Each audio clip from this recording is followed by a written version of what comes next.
Date, Yasu 20th, 6012. I have been given the mission to go undercover in this village, to find the next physical manifestation of Edran. Our seer has prophesied this coming since before I was born. I must ensure that the manifestation comes to fruition, but that requires time and blood. I must lay low until I find the manifestation and give word. That way, on the prophesied day, we will enact the blood ritual to bring upon the manifestation. For now, I will move in and hopefully find a job and get close to the villagers.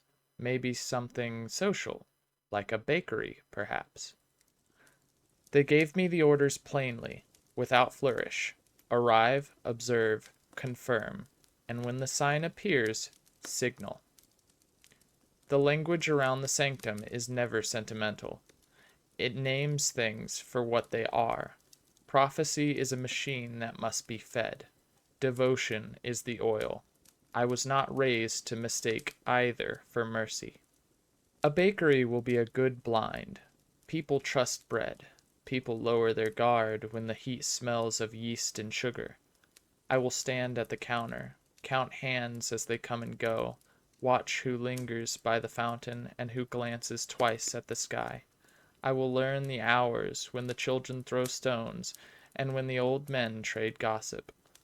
Every face is a gauge, every habit a clock. Everything here is useful because everything can be measured. I do not pretend to love this place. It is not a home to me. It is a field.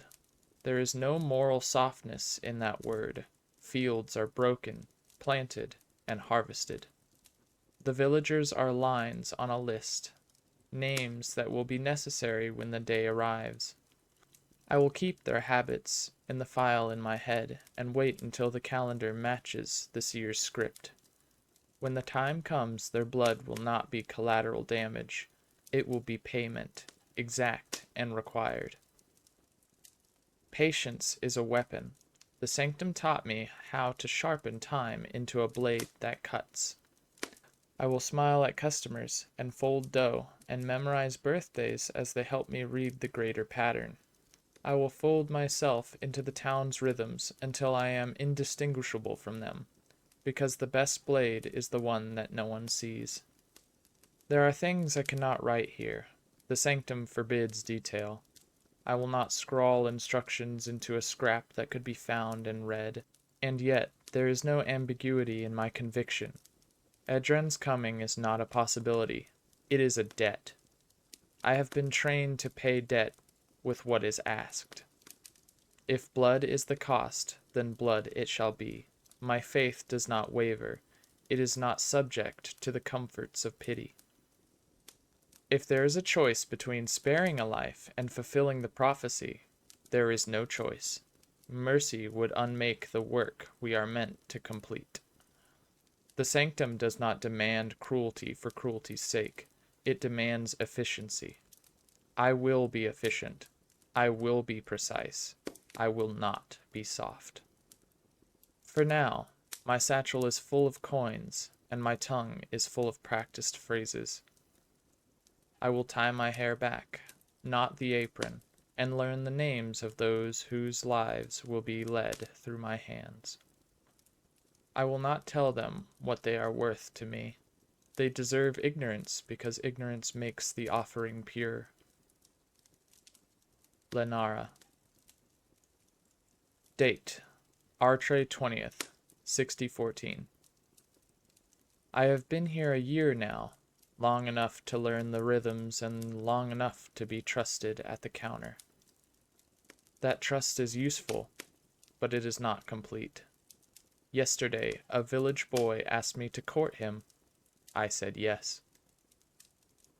Saying yes cost me nothing and brought me everything I need. A declared attachment makes my movements ordinary. People stop watching what the pair does. He will escort me to markets, sit with me on benches where the old men trade stories, and lead me to corners of the town I could not otherwise visit without remark. He will listen to my laugh and think it is his reward. He will not know what it really pays for. I practiced smiling before the mirror until the expression settled into my face like a garment. I practiced leaning into conversation, learning which phrases make him flush and which make him speak too long. I learned his schedule in 2 mornings, when he fetches water and when he helps mend fences, who his friends are. I know where he lingers and where his watchfulness thins. That is the important thing. Do not mistake this for affection. The idea sickens me. The clumsy poetry of 2 people finding warmth in each other is a tale for those who have room to waste. I have no room. My devotion is to the coming, to Edron's shape, and to the sanctum that gave me this charge. The village is neither home nor temptation. It is a supply line. The boy is a tool fashioned into plausible tenderness. There will be times I will let him believe he is the center of a small world. I will let him tuck notes into my apron. I will let him take my hand and speak of small futures, because those small futures make my presence in the town less suspicious. I will listen to his dreams and fold them away like receipts, kept only so far as they reveal patterns. Everything I do is calculated to the end. If the manifestation requires only witness and signal, I will be there to reveal it. If it requires sacrifice, I will be the one to prepare it. That is the vow I wear beneath these quiet clothes. Let the villagers think me soft. Soft is easier to cut through when the blade needs to be clean. Lenara. Date, Artre 7th, 6015. 1 year. The town marks it with small things. A ribbon, a shared roll, a hill where the world looks like something you can hold. And I mark it with a discovery. He is the manifestation. It is almost laughable how plainly fate writes itself when you know how to read the signs. The seers gave us riddles and clocks, and the village gave me habits and roots, and the way his hand trembles when he thinks of courage. I watched him the way you watch the weather, for patterns, for the way certain clouds always come before the rain. He fit the shape the prophecy described. He fit it so well it felt like finding a coin already stamped. Lucky, precise, inevitable. This changes nothing of my discipline. It clarifies everything. Where before I measured dozens of names for possibility, now there is an axis, a single point that will bend the rest of the work into place. I will wait. I will watch. I will keep my smile pliant and my apron spotless. On the appointed day, I will give the signal the sanctum expects, and the ritual will begin. Do not confuse the ease of this with mercy. I do not feel tenderness toward him. He is convenient, pliable, and perfectly placed. Those are virtues when you serve a coming that demands exactness. That the boy counts me as his, hand held, promises made, makes him useful. It makes him safe for my purposes, because no one looks for wolves beneath the skin of someone who carries bread and a ribbon. There are a dozen small comforts I could take from this. That I need not hunt further, that the sanctum will be pleased, that the hours ahead will be fewer and sharper. I will take them without sentiment. The sanctum does not ask us to enjoy the harvest, only to reap it when the time is right. I will be ready. For now, the world continues to do all the ordinary motions. Flour on my palms, coins in a jar, his laugh like a fragile bell. I tuck these observations into the ledger in my head and close it. If anyone were to read these pages and find me wicked, so be it. I know what devotion costs. I know what I was trained to do. Lenara. Date: Yasu 7th, 6018. The day has come. I have sent every signal required. Each one was a small, clean thing, a line of action that trembled the sanctum's ledger until it ready to go. They answered in kind. The reply came wrapped in the same certainty that raised me. The sanctum's hand is steady. My own name was in the margin. I am to be part of the offering. There is no melodrama in that sentence for me.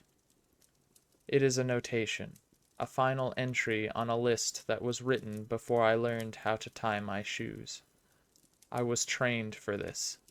Devotion is not a softness. It is a resolution that accepts price.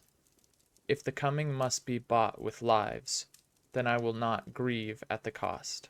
I will ensure the cost is paid cleanly and well. I have already arranged what must be arranged.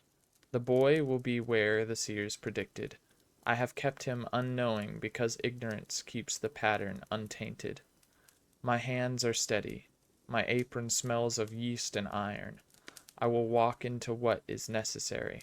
I will smile because a smile makes the edges of things smoother for those being led. Do not look for tragedy here.